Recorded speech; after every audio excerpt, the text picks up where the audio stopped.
মাংস ও ডিম উৎপাদনে সুষম খাদ্যের ভূমিকা। পোল্ট্রি খামারে লাভজনকভাবে মাংস ও ডিম উৎপাদনের অন্যতম প্রধান শর্ত হল সুষম খাদ্য সরবরাহ। সুষম খাদ্য বলতে এমন খাদ্যকে বোঝায় যাতে মুরগির বয়স ও উৎপাদন পর্যায় অনুযায়ী প্রয়োজনীয় সব পুষ্টি উপাদান, প্রোটিন, শক্তি, চর্বি, ভিটামিন, খনিজ, অ্যামিনো অ্যাসিড এবং পর্যাপ্ত বিশুদ্ধ পানি সঠিক অনুপাতে থাকে।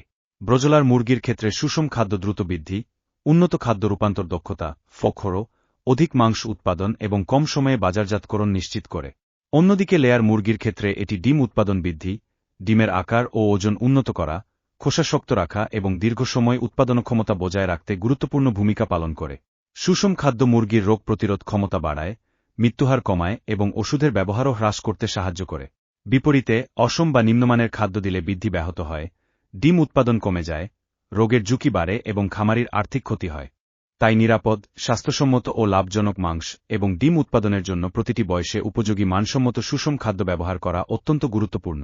সঠিক খাদ্য ব্যবস্থাপনাই একটি সফল ও টেকসই পোল্ট্রি খামারের ভিত্তি।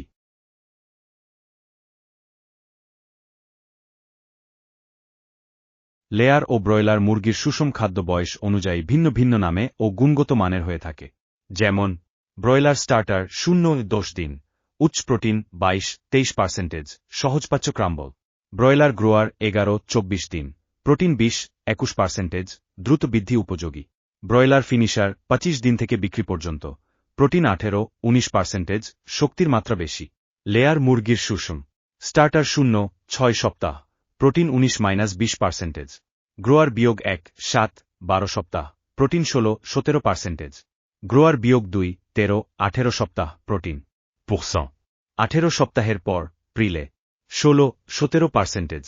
ডিম উৎপাদনকাল লেয়ার স্টার্টারে উচ্চ মাত্রায় প্রোটিন থাকে, গ্রোয়ার দেহ গঠন ও অঙ্গপ্রত্যঙ্গের বিকাশের জন্য, প্রিলেয়ার ডিম দেওয়ার আগে এবং ক্যালসিয়াম ধীরে ধীরে বৃদ্ধি করা হয়।